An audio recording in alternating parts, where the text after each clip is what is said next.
takes all different levels and all different aspects. But if you do want to grow, it's about being around the people, and it's about seeking the opportunity. So then when you are ready to strike, you have the knowledge. Yes. You've seen how it's done and how it shouldn't be done. Hey everyone, welcome to Crossroads Conversations with the Lewis Brothers, where we aim to share real stories about running a successful family business, working through adversity, and pouring back into the community that keeps our doors open.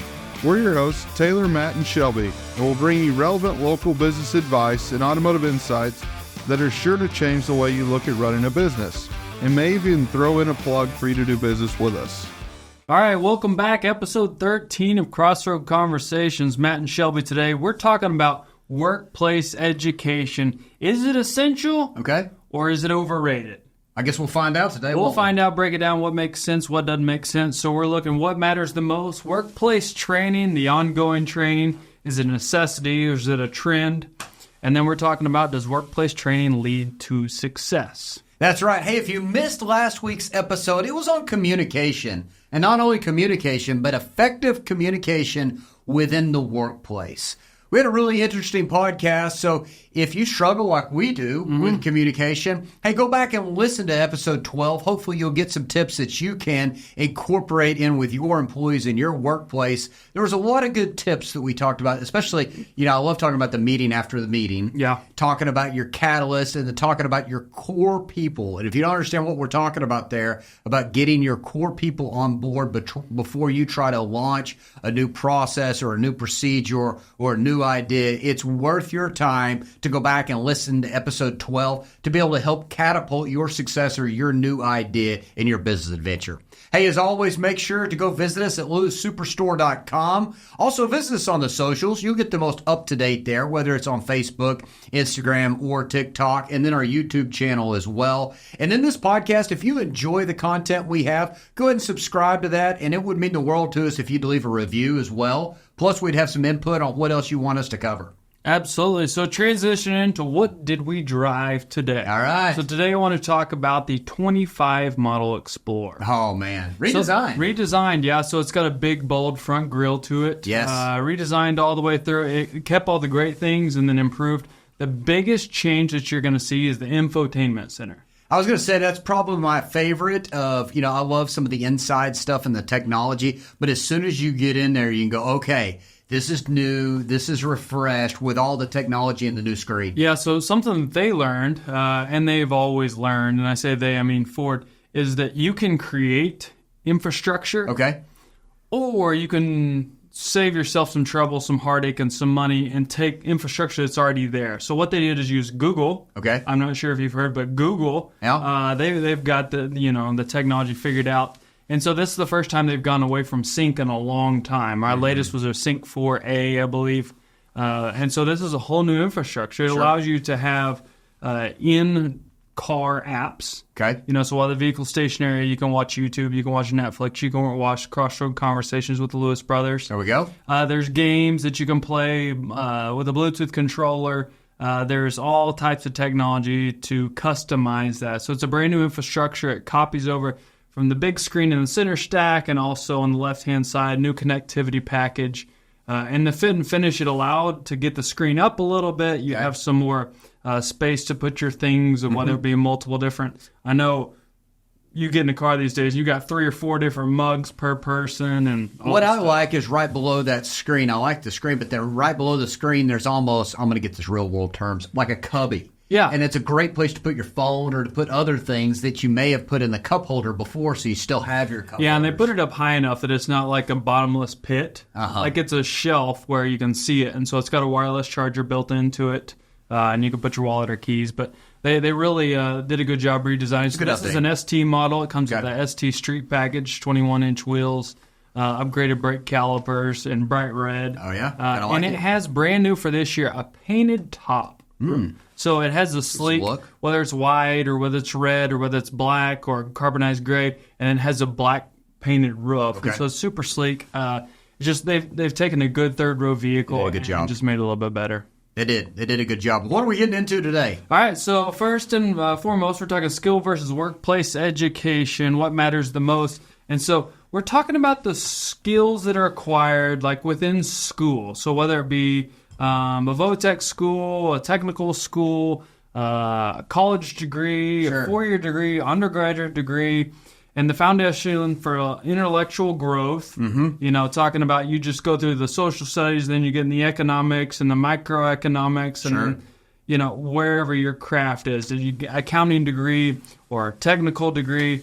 And then what was gained there versus what was gained in the workplace, and often what's more practical, of just getting the degree, Sure. or is it hands-on while you're in the workplace? So just breaking that down, so tell me kind of what was your path in training and what's your thoughts? You bet. And I think you could find in any workplace, you could find success in any of those trails of people that have gone through. But we want to break it down on what we see.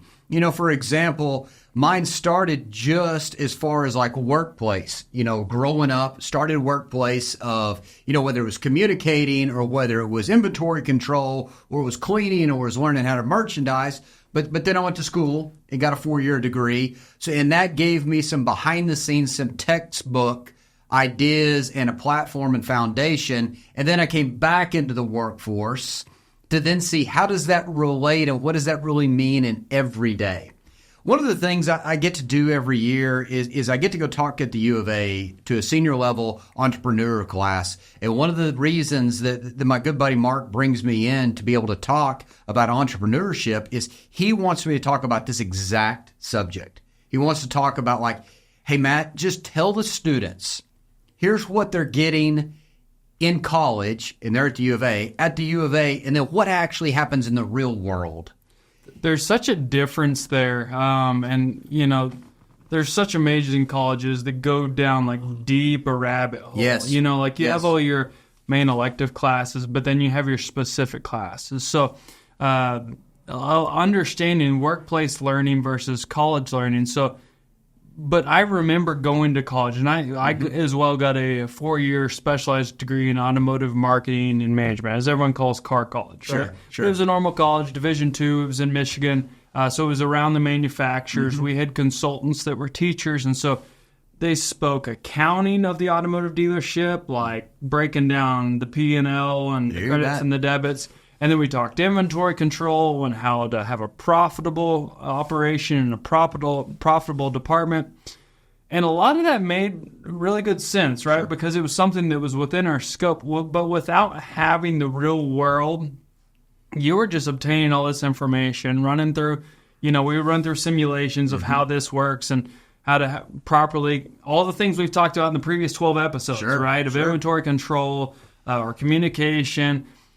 I'll tell you the one thing that they did not go over, and I don't know if any college goes over, and we talk about this all the time, is the people. Oh, man. And it's the great people, like how to give them positive accolades, and then the people that are not so great. And I'm not just talking about employees, and I'm not just talking about customers, but all that.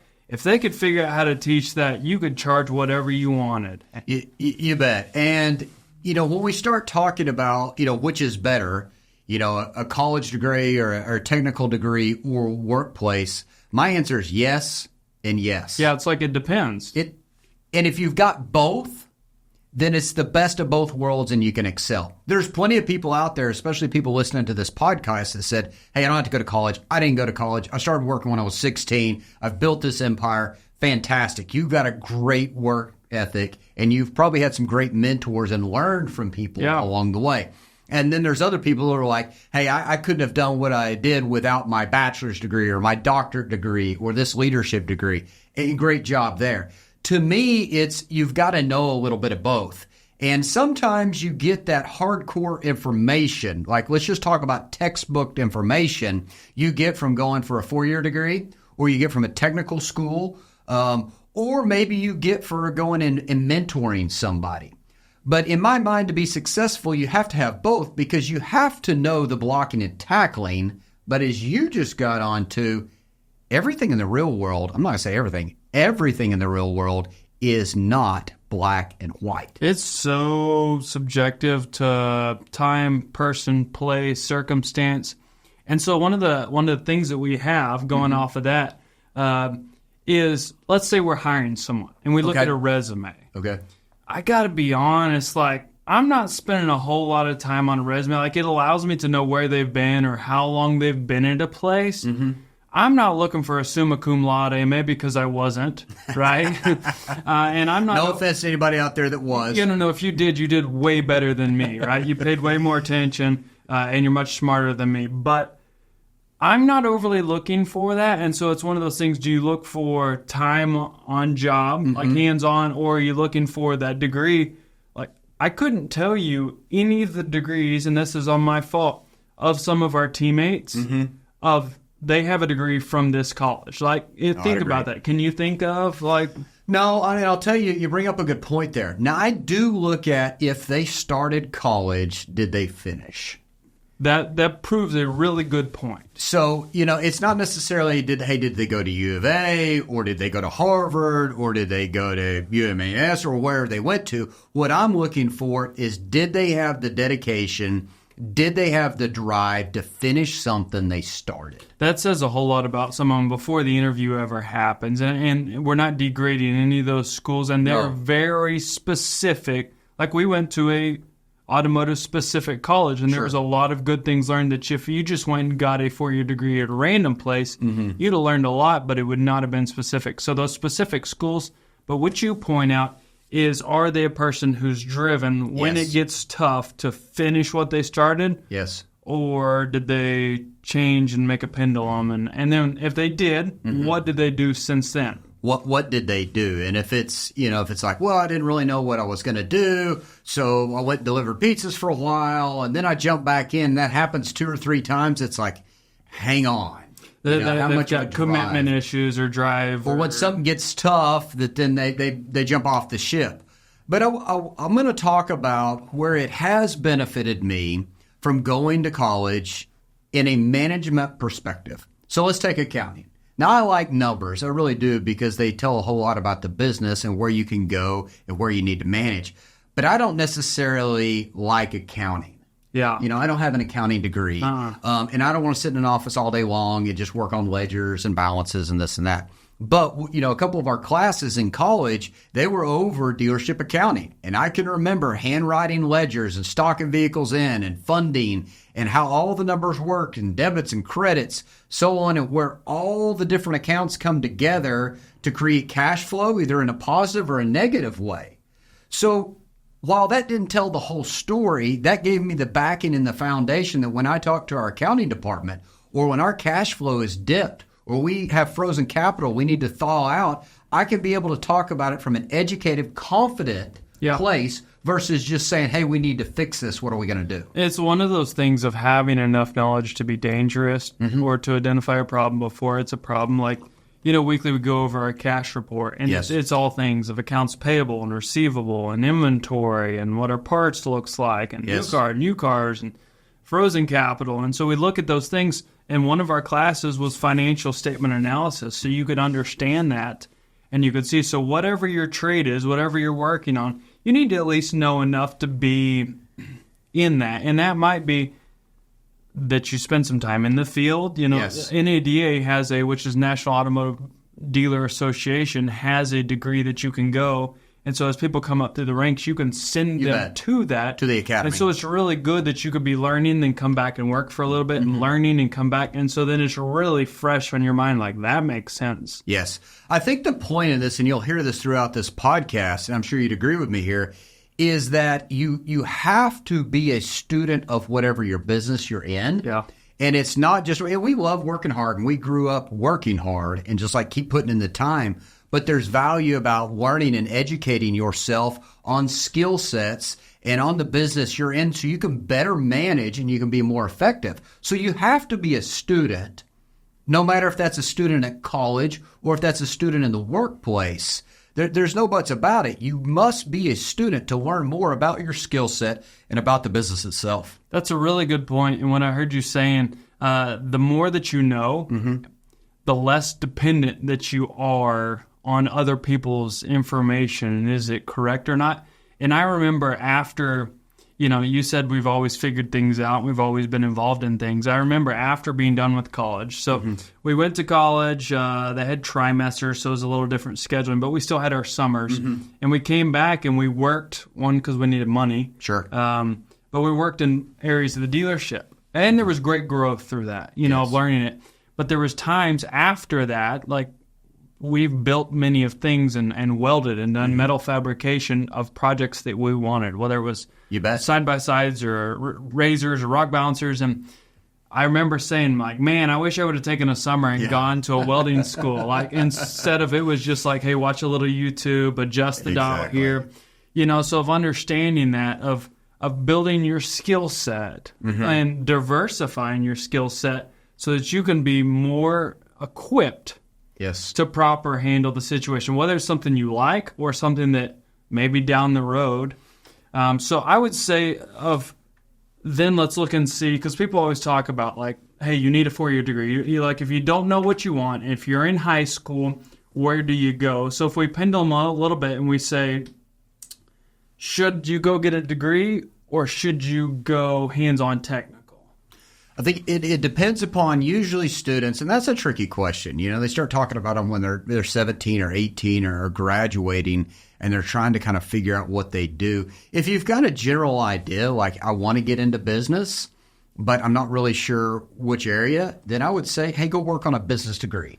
If you're more of a technical person and you're like, hey, I would like to have a welding shop, or I'd like to be a plumber, or I'd like to be an electrician or HVAC or construction, start with one of the technical schools there. What I will tell you, though, is learning about business and business management and cash flow and accounting and managing people, you can relate in almost any business. Yeah, that can go anywhere. If you don't know your cash flow, and if you don't understand managing people, I don't care if you get into education, manufacturing, retail, or some type of mechanical or technical job, you need those. Or you're just your family, right? Like, how to understand and balance your finances, and how to properly organize, control, and maintain within your family of your finances and your budget and raising your kids. So that's one of those things. And if you have followed the podcast and you've heard kind of how we came up through it. Yes. And I'll tell you one of the biggest things. One of my first jobs was working in a rock quarry. Yeah. And so I'll reference back to that our nation right now is in a huge slump. Like, it's not cool and sexy. I don't know why, but it's just nationwide, statistically speaking, that there's a huge need for trades. There is. Like, you think about, like, mechanics that work on cars, or linemen that keep our power going, or people that are doing plumbing or electrical or HVAC, and we've seen it in the construction world of not enough people to be able to do it.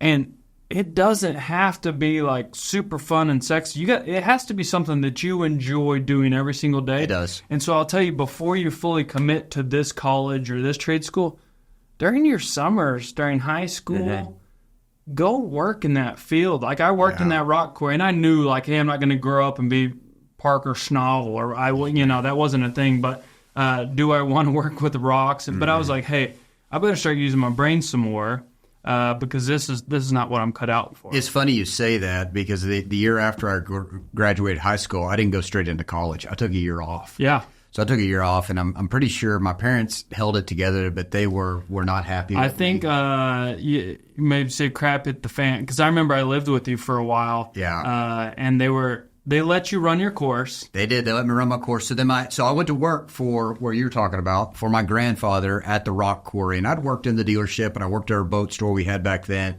but I just really wasn't sure. I knew I wanted to get into business, but I wasn't sure if I wanted to go to college. Of course, when you're that young, you think you know everything. Oh, yeah.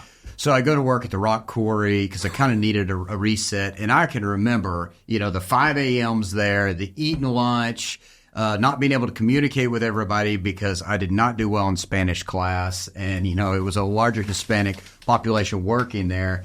And after a few months of that, then it's like, man, I got to be smarter than this. That's so funny. And we have to park there. I was talking to somebody in the dealership the other day that was super young, and we were kind of going through this. And so much is assumed that we were born into this. We were wrapped in a Ford flag when we were born or something. I don't know. But that's so funny. And it's funny you point that out. So you had worked growing up and sold boats. Yep. You had sold cars when you were in high school, like before you like really had to have a job. You bet. But we had to have jobs. I think that's important, and I'm going to stop right there. You've already said that twice. You need to go back and listen to some other episodes if you don't know this about it yet. Shelby said when I came back from college, or when I was working the summers, I had to work to have money. Yeah. So and that's a great trait we were taught. We were taught it's not because our family couldn't give us money. They just chose not to be able to better us down the road. Absolutely. So, she was like, oh, you probably got like 8 houses. You're rich. You own this whole thing. I was like, no, I don't. Mm-mm. No, I don't. And no, I don't. And I was like, let me explain something to you. And this is a really good point. And you had this with your son. And we're just rabbit hole here. But why not, right? Just because your family's been there does not mean you get it. Exactly. What they do is get you in the room. Mm-hmm. Oh, yeah. And so then she was like, well, because my dad does really good, then I should get that. And I said, young lady, because I know this girl decently well. And I said, hey, let me explain something to you. I said, one of Matt's kids was asking, he's like, well, we sponsor the field. I should be or you're the coach. I should be the first one to be a captain, and you got to break that lesson down. It's like, that means nothing. Like that, man. So you got to explain to him that we give away every single one of our season passes for every single football, and we give away so many things. You bet. And how often do you get that stuff? Not very often. I was telling you the other day, I finally went to a football game, and I took my family, which is great. But it had been 15 or 20 years since we'd been to the Razorback, and the people next to us said, oh, you won the tickets this week. And you want to say, yeah, these are my tickets that I've been giving away for 30 years. But the humbleness. So the point there is, like, Matt was not born into the car dealership, and he was the first of our family. And he wasn't like, okay, perfect, here's your golden desk with a corner window. Why shouldn't you? Worked here for 10 minutes. And so then you work the rock quarry, and so that's where this whole thing. Go out and try something before you just sign up for an 8-year medical degree and just bury yourself in debt. And it might be relevant, or you might be like, you know what? I see a great way that I could become a mechanic and make a lot of money. Yes. I could go be a lineman and really enjoy what I do and have flexible weekends. I could be a firefighter, and I could work 48 hours on and then have 72 hours off. Go try that stuff. Nothing says when you have to do something or how you have to do something, but get out there and try it. And don't, like, even if someone has blessed you well enough that you don't have to, nothing says that you can't do both. I think that's extremely important. And when you pick those, if you're listening, or you're probably listening because you're in business and then share this with your kids, one of the things out there, and Ken Coleman from the Dave Ramsey Personalities, he goes over this. He calls it the proximity principle.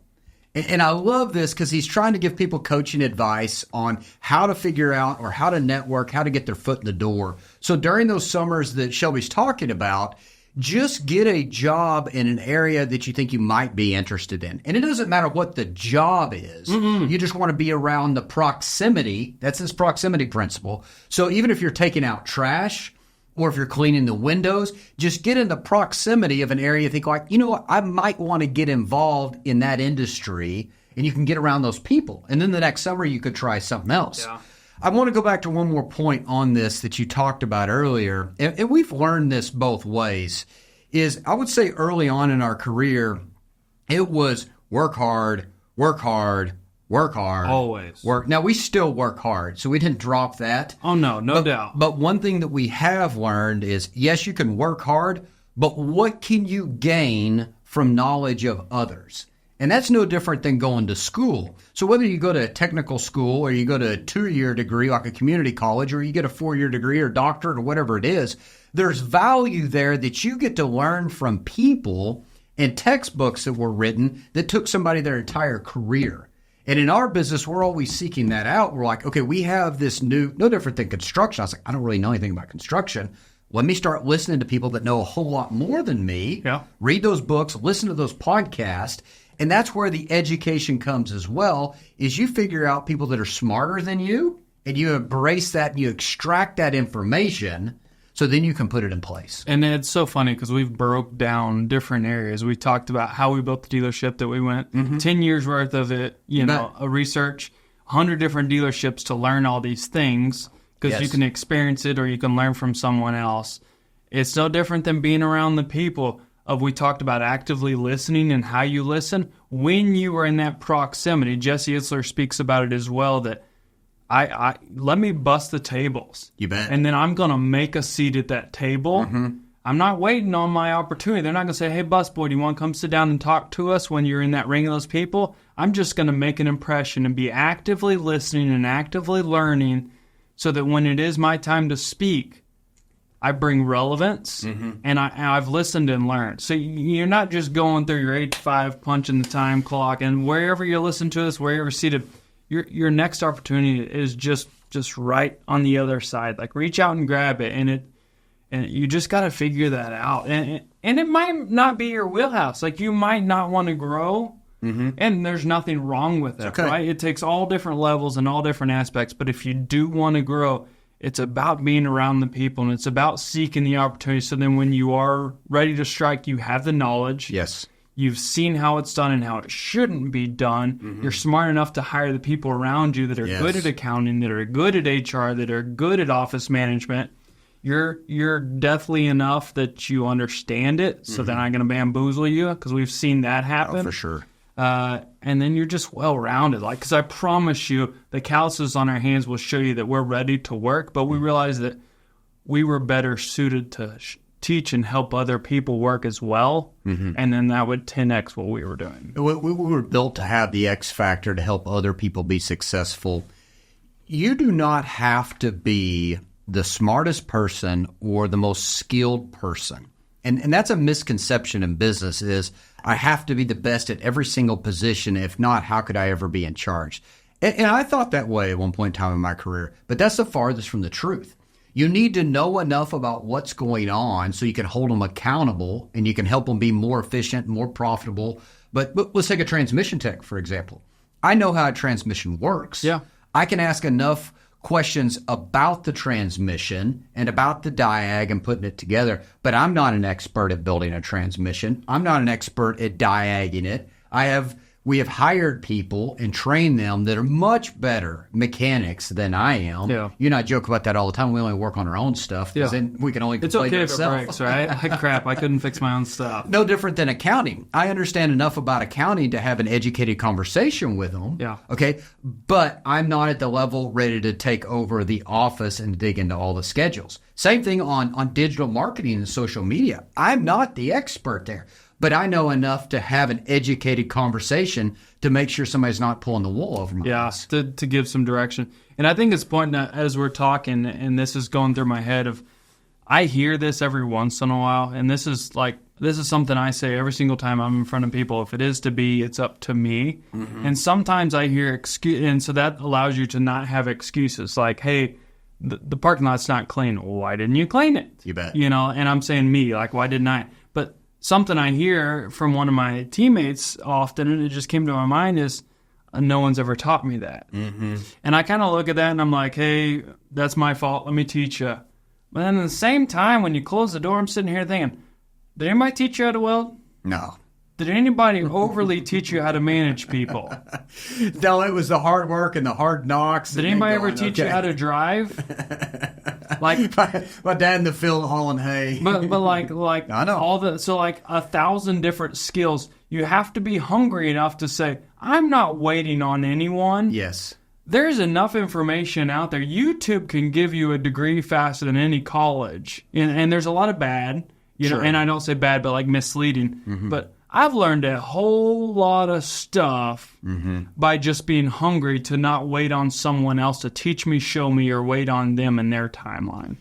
That brings up a couple different points. Is one, yes, that's what's gotten us to where we are right now.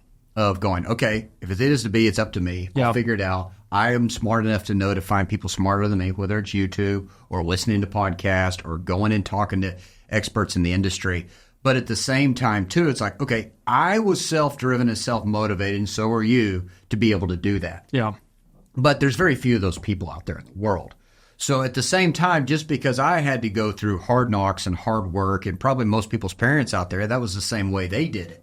That doesn't mean that that's the way you need to train your team. No. You go, okay, yes, I went through that, and I'm expecting that they duplicate that.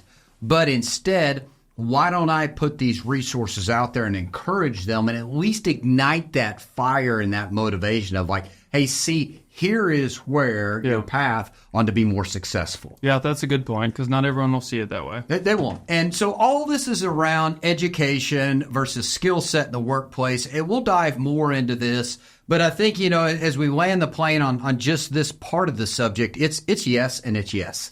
Both of them are relevant. Yeah. You need both. Yeah, absolutely. All right, so automotive fun fact quiz of the week. We always try to bring this just to bring something fun and exciting. So this week we're talking about how many car dealerships are in the United States. Now, let me define that. We're talking about new car dealerships, so it's a franchise. Ford, Chrysler, Dodge, Jeep, Ram, obviously. Nissan, Toyota, all of them. And then independent used cars. So Bill's Used Cars, Steve and Larry's, Volkswagen pre-owned, all these things. So how many car dealerships are currently operational in the United States? Wow. That'll be one to kind of think about. Yeah, absolutely. All right, so as you think about that, let's get into the next piece here. We're talking about workforce or workplace training. Is it a necessity or is it a trend? Is it something it's required and we need to do to be successful? Or is it just one of these trending things that maybe the manufacturer comes out with or the guide to be successful in business that you should do? Do you think it's a trend or do you think it's a necessity? I'd say both. Okay. And I say that both, and you got a little define of training. So like we have KPA training, like our safety training. That's no different than as a kid of fire drill or tornado drill. And so a lot of that, like our HR manager is like, please get the KPA training done, because that's his job, and he's helping us check those boxes, or that's one of his jobs. And so is that a trend, or is that necessary? Like, it's necessary. Is it fun? That should be a third category, and the answer is no, but it's a necessary. And so then we talk about, like, manufacturer training. Like, as a sales professional, as a manager, as a finance person, they come out with manufacturer things, and they say, hey, you need to learn, whether it's a new product that's coming, 25 Explorer, there's a new product, and most of the time it's sought as, this is a pain in my neck. Like, I should be doing something that pays me money right now. But it's pretty relevant information. I would say on the trend side, we will see from the manufacturer, because we have a couple different franchises, which means we have stuff that flows down from the top of Detroit as far as training and this and that. We will see trends there. Yeah. So based upon whatever's going on in the industry on how to run a successful workplace or DEI training or whatever else it may be, we will see different trends of modules come down. Of like how they deliver it. Of how they do it. And then 2 years later, they won't talk about it at all. So the necessity is, yes, it's a necessity. And yes, we will go through trends. Yeah, we definitely. Well, I'll tell you about technician training. So our technicians, their goal is to become a senior master certified technician. That's that you've gone through all the modules. They're your transmission, your diesel, your electrical, all those certifications. So then you're a triple threat of being able to handle all the things. That takes a long time. Like it does. Just the time takes to be able to, because you're working and then you go to the schooling and some of the stuff. They came out with a way, and it was a way to help to be able to fix cars quicker, is that they have technicians that have either are very technically savvy, like digitally, like understand how things work, but aren't still in the workforce, or they've retired from it. And so they're called FSCs. They're field service engineers. And so they came out with, you want to talk about trends, they came out with, before Google goggles were a thing or whatever, so you could put these on, and so while you're working on a problem, let's say you're doing cam phasers or trying to diagnose something under the hood, and it would dial into the FSC so they could see what you see and they could work you through that. That's cool. And so it was a really cool thing, but they didn't have all the support and the backing to it. So when they called in and when they were in the middle of it, because we're trying to work on efficiency, there weren't enough FSCs that had full technical advice on that vehicle. So now those very expensive glasses are probably just sitting on the shelf. It was a really cool idea, though. Yeah. And could give great resources there. Hey, here's what this stat right here says. Nearly 60% of the current workforce needs new skills in order to do their current job correctly. With technology rapidly changing how most organizations operate, they'll need to help their employees improve their technical knowledge and skills through upskilling. And I would agree with that. If, in the workforce, everybody needs to always be sharpening their skill set. And even the people that have been in it for a long time, because if you don't continue to work on those skill set, that knife will go dull. Yeah, we talked about that a couple episodes back about embracing technology as the workforce changes, and not even just technology, but embracing change as it changes. Sure. And so we have to continually educate of what is going on, right? We don't have carburetors we're working on, and it's not the basic vacuum pump systems, and it's not a hydraulic fuel pump or mechanical fuel pump. So we have to, I'd say 60% is probably a low number. I would say it is too. I don't think at the core, the basics don't necessarily change as much, but within the basics, they do change. And what I mean by that, let me go a little bit deeper there, is selling a car, we still got to sell a car. We talked about this on another episode. But we need to make sure that our skill sets on all the new equipment that are coming out, how to use that stuff, how to educate the customers, and how to interact with the customers on all these new features and benefits. We've got to constantly train on that. Yeah. If not, somebody would come in and we wouldn't be educated. We wouldn't be a resource of value to them. Same thing in service. Now that's changing. We talked about this a few episodes back on all the different aftermarket warranty companies. Well, if we didn't train up on our skill sets on how to communicate with each of those, we wouldn't be a resource for the customer in order to submit that warranty claim, to get it paid, and to get their car fixed. Yeah. So those skill sets in the workplace, they're always changing, and we always need to be sharp on that. And I really think that if you're not progressing forward, you're going backwards. You never stay the same. So it is important that within your workforce that you have some type of educational modules or meetings or challenges to be able to keep your employees asking for more, learning more, and progressing. So that kind of rolls into a little bit of who's paying for the training, because in the end, the employee is the one that gained the information. Yes. Right. Whether it's a technician learning how to be this, this, and this, or a salesperson gain the knowledge. So they're the one that gains it. Now, you benefit as a business because they're smarter and they can handle customers better. So the question is, does it pay to pay for education, or is it an overall cost? And we did a breakdown on what it costs to fully certify a technician. Yeah, it's over $20,000 just in tuition that we pay for, plus. And here's what people don't think about. Being a technician for us, we pay for the schooling. Okay. We pay for the travel for you to go there and stay there. So we pay your room and board. Okay. And then we pay you for being there. Okay. So you don't have a student loan. Okay. We paid for you to be there. We paid for the education, and then we flagged you hourly rate. As if you were at work. As if you were at work. So we get both sides of it. It's not just tuition reimbursement out there. It's room and board, wages reimbursement. And then on the downside, what also you have to include that is your bay did not generate any income. So you had to pay them to be there. You flagged the hours, but you also pretty much double flagged because you didn't gain anything from their bay. So it's a huge investment. It's a big expense there. Is it worthwhile? Yes. But it's frustrating. Yes. Okay, so let's just be real here on this podcast with all the other business leaders out there. It's very frustrating. You spend $20,000 just in tuition plus another $20,000 in wages.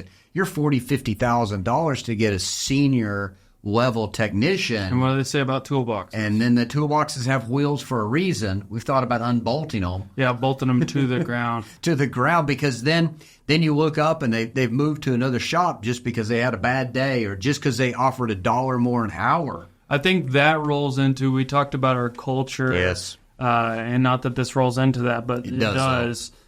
Is you have to have something more sticky than just the hours that you provide to them or just the education, because you can put it on their W-2, not that you're going to W-2 them for it, but you're going to pay them for it. That, hey, I paid $40,000 this year in your education, plus I paid you time while you're working, and you were able now to work more, and I was able to increase your pay raise because you have a higher skill level.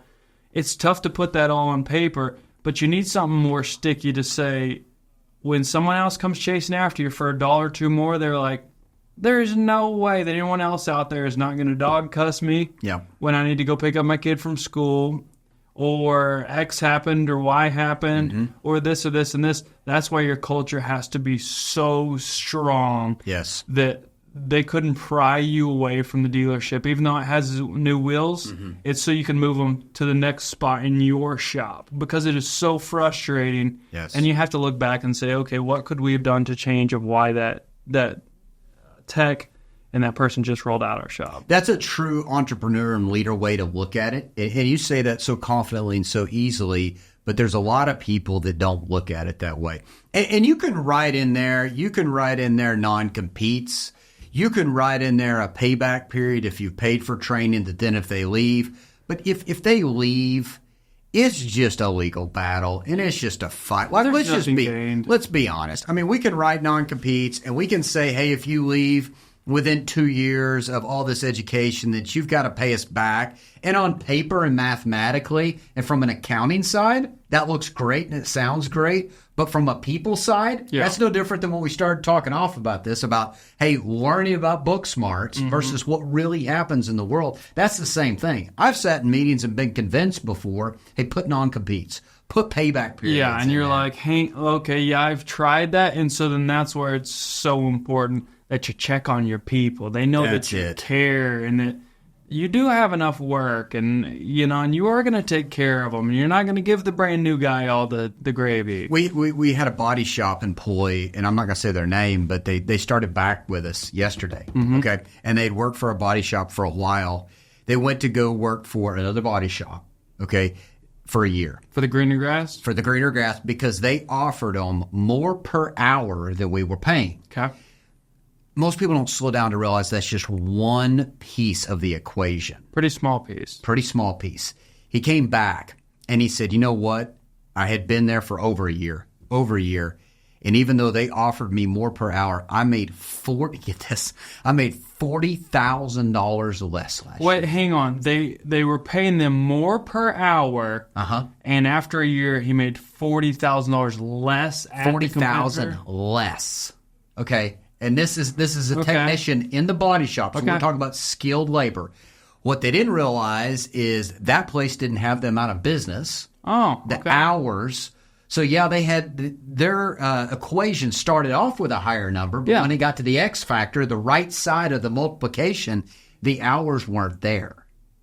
I'm going to say that's one of the best compliments. And I hate to see it happen, but I love on the other side of when it happens, when an employee comes back to us. And they're like, hey, I'm sorry.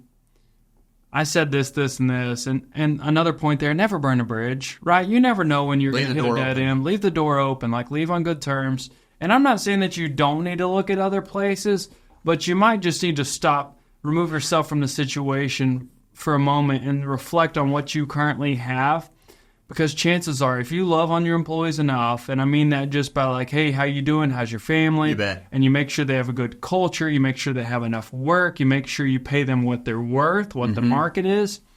Chances are, like, there's not a better place out there, because you're going to get more corporate. Yes. What's going to happen? They said, hey, this is so corporate. Like, I couldn't get a hold of anybody. I couldn't get help with this. And I had to email in for this. There's never a better compliment than an employee coming back to you and saying, I'm sorry. It was not better. This was not as good. It wasn't family. I've never been in a better place. You need to work hard to make sure your culture is like that if you try to hold on to that employee and in the end you can't hold on to them, that you love on them enough and you leave that door open that they come back to you and you say, hey, no worries, come on back. That's a great point. It takes all of it. So don't be scared about investing in your employees and paying for their training. Yeah. Have confidence in it, because you've got a great culture that's going to retain them. But you can't just have a great culture without investing into your employees. It kind of takes it all. Just because you kumbaya and y'all always have potluck and you have this and that. No, because you have to be successful and you have to generate income and it has to be a business. And everybody wants to feel, I don't care what level you're at in business or in life, people always want to feel like they're bettering themselves and they're progressing. Nobody wants to get stale and just keep doing the same thing over and over. So if you have a company, if you have an environment that's willing to pay for your education, to continue moving them forward, they feel challenged, they feel the worth, but then just put a great culture in place so you can keep them around longer term. So let's go back on the automotive fun fact quiz of the week. You brought it up. How many car dealerships are there in the United States? Now, this includes both independent used and new car dealerships. So let's start off with just how many new car dealerships, and then we'll go to used car. Okay, so new car dealerships in the United States of America, there are over 18,000 new car dealers. 18,000 new car franchises, so they sell new cars only. Yep, they get cars to manufacture. And approximately used cars, used car dealerships, anybody can open one. Okay. There are over 40,000 used car dealerships. 40,000. So combined on those two, there's 58,000 dealerships. So we are a commodity. We are a commodity there. And one of the only ones, too, if you guys want to talk about business and complexity, and this can be a whole different conversations, we're one of the only mature, very, very, very transparent businesses out there where margins are razor thin, so we have to be able to be very effective on cash flow and turning of inventory. And that's something that people don't like. We can just be honest and break it down. They see the new buildings, they see this, and we laugh about that, but that comes from years and years of being so thrifty and barely breaking even or being in the red. And having a business that helps you be positive, but these two businesses are negative. Yes. And being so thrifty, but understanding your employees still matter. So don't, like COVID, we didn't fire anybody. And that, we talked about in those couple months, it was over $1 million worth of employee wages we guaranteed. And people think it's just loading money. It's just overflowing like Walmart. The margins are so thin, but if you can do it properly and maintain the people and the process and know when to move and to adjust, then it can be fun and it can make sense, and a lot of people can make a good living. That's correct. That's a good point. We'll have to remember that because we'll have to go into a whole episode on that. All right, let's continue with workplace training lead to success. And it says, does workplace training lead to success? I'm going to say absolutely 100% yes. So does it help drive to the bottom line? It does. And here's why. Because your conversion ratio goes up, your effectiveness goes up, your productivity of everybody goes up. So if you think about this, and let's get really simple here. So think about if you don't invest in training, it's like giving our technicians a crescent wrench and a rubber mallet. Okay. They could get the job done. They could get the job done. Is the quality going to be there? No. Is it going to take them longer? Yes. Yeah, like the difference between a hammer and a air hammer, right? A framing hammer. That's exactly the same. Or a crescent wrench versus a 10 millimeter and a half and a 14 millimeter and a swivel and extensions. Yeah. And like all these things. And we've talked about technician a whole lot, but like on the sales side of things? Yes. Like what do you mean? Like the manufacturer certifications? So on the sales side of things, that comes in multiple different flavors. One, knowing your product, but then more than that, understanding your customer. Yeah. So the more skill set training we do in sales, then we train to meet a customer wherever they're at in the buying process. Now, everybody buying a vehicle, we won't get into a whole sales class here, but everybody buying a vehicle has different motives. Some people are doing it because they like the latest and greatest. Yeah. Some people are doing it because they want better fuel economy, or their family expanded and they need a third row, or it's out of warranty, or whatever it may be.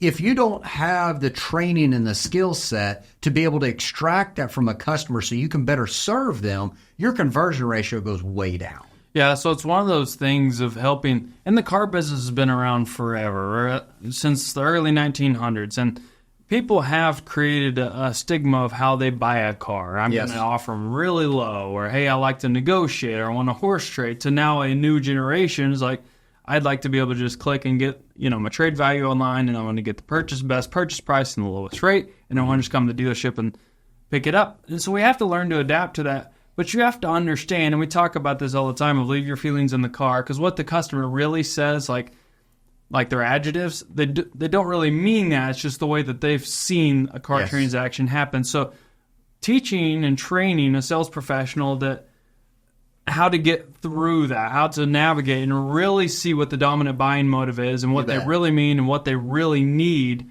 without getting their feelings hurt. And when a customer says, hey, I'm just going to go to the next dealership, there's 48,000 of them, how to know when do they really mean that? And they say, hey, give me your best price up front. So about our transparency, we do. And they said, okay, now we do 10,000 less. It's like, how do you know? And so then this training of properly knowing your words and navigating through with a customer, I think that's really important. But the tricky thing is when you train an employee, when we talk technician, salesperson as well, does that encourage them? And we've struggled with this before. And we've had it happen on both sides. If you invest in them and pay them to get them a better closing percentage or a higher efficiency in the shop or anywhere in the dealership, does that encourage them to go look at a job somewhere else? I would hope, that yes, it builds confidence in them. And a natural part of confidence within an employee or within a person is they start feeling this like, hey, I could go work for whoever. Right, I could do this. There's more money I could be making. I could do this wherever. But then that's where you slow them down and you show them your culture and the opportunities. It's our job as leaders and owners of the business to provide the opportunities, okay? And then they get to leverage off of all of our resources, all our investments, then to convert. So you have to sit them down sometimes because you want their confidence to get high. Yeah. But sometimes it hits the ceiling and they're like, I could go do this anywhere. And it's like, could you really? Well, it's funny because we were talking about a doctor the other day that was a really good doctor, like a really good doctor, and they sold their practice and moved away, and we're like, what the heck? And they got to thinking, like, they probably really enjoyed to be a doctor and help the people. What they didn't enjoy was managing the business and managing all the malarkey that came with it. Yeah. And so realizing, like, a technician is like, hey, you're paying me $40 to $45 an hour or $18 an hour or $55 an hour, but you're charging $195 an hour. Why can't I go open my own shop? I'll post on Facebook. People come pay me $150 an hour. I'll be cheaper than you, and I get to keep it all. Yes. Well, then we get to help them say, hey, no, let me show you my fixed cost and my variable cost. Yes. And you can't maintain the business while you're turning the wrenches, and you can't sell the cars while you're ordering the cars, and kind of help them understand under the hood of how it takes all the people. It does take all the people. Let's walk them through, because I know we're running out of time here, but we need to help get some rubber to the road here, what some of our training looks like.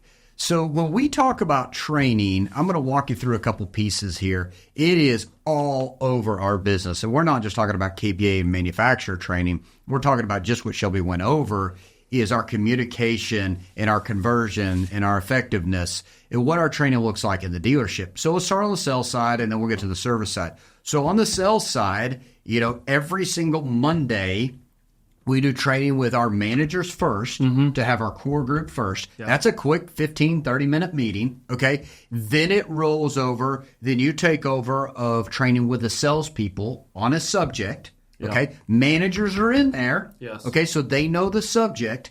And I'll let you go deeper here in just a minute. But then after that, Tuesday through Friday, it's the manager's job to continue to work on that subject we've trained on that Monday. Friday, we can recap it. Then the next Monday, we'll go into another subject. Yeah, so it's one of those things as I write that content, I'll spend some time at the desk.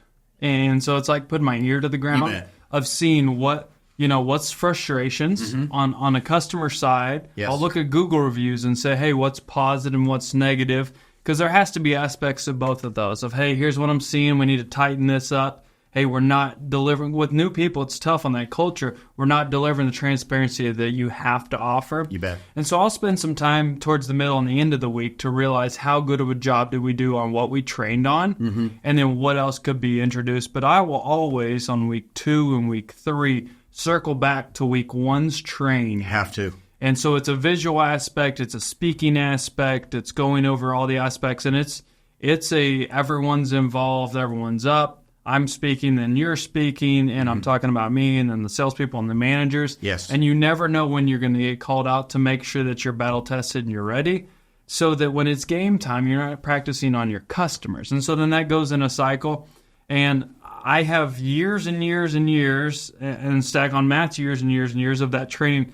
And the funny thing is, and we laugh about this, that I can just go back and then I can start again. Like even with the same people. With the same we'll have lots of people. new people, but with the same people, I'm like, hey, show me how you do a needs assessment or show me how you present figures. And we have to break down like super simple so that there's no opportunity left for chance of their interpretation of how a customer should be handled. Because 78 years worth of business, we don't have the opportunity to do it wrong. That's right. We need to do it right, and it needs to be our way. So that we'll do that. So that's a Monday morning, then a Friday morning, then a Saturday morning, then circle back around to it. So sales gets plenty of time and training. They do. And then over on the service side, so for example, this afternoon, we've got 2 different training for all of our service advisors. We really try to, at a high level management, spend time with anybody that's customer interacting. So that's salespeople, that's finance, that's sales managers, that's parts people, that's service advisors. So then on the service advisors, we go through the same thing. It's training of what does the write-up look like?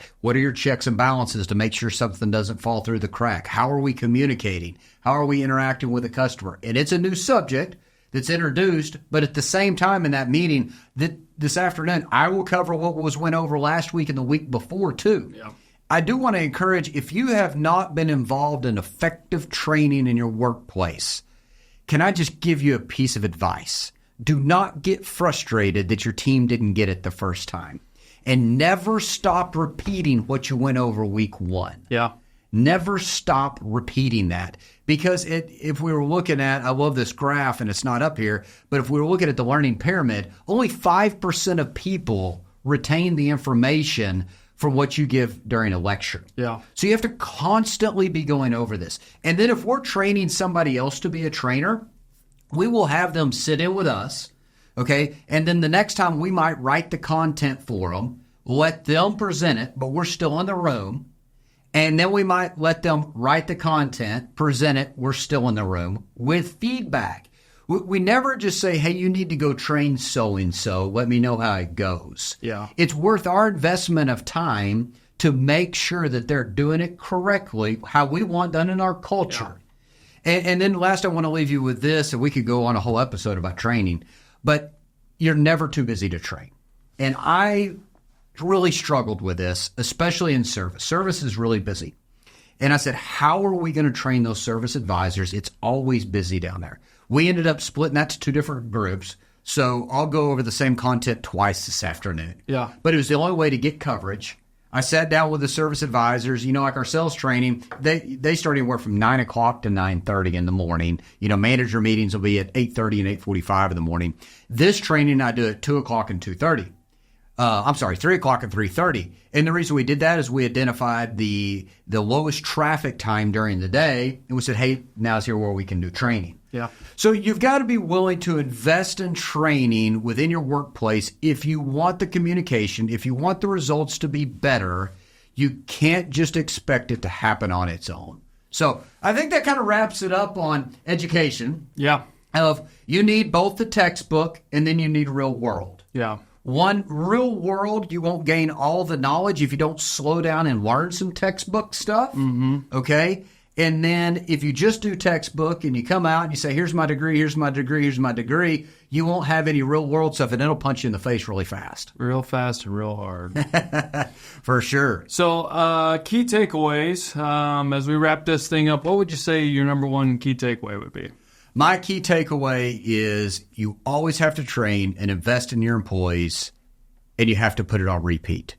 You cannot let it frustrate you that they didn't put in place what you went over last week or last year. You just have to know, as a coach and as a leader, as a manager, it's your job to continue to go over that and to continue to train to better your staff. Absolutely. So 2-part. If you're not in the workplace and you're wondering as I'm growing up, what should I do? Try it out. You bet. Try it Great out. advice. So go get in there and try it out. Do I want to be skilled labor? Do I want to be in an office? Try it out before you sign up for something in a full-time job and a 10-year commitment or a full-time degree.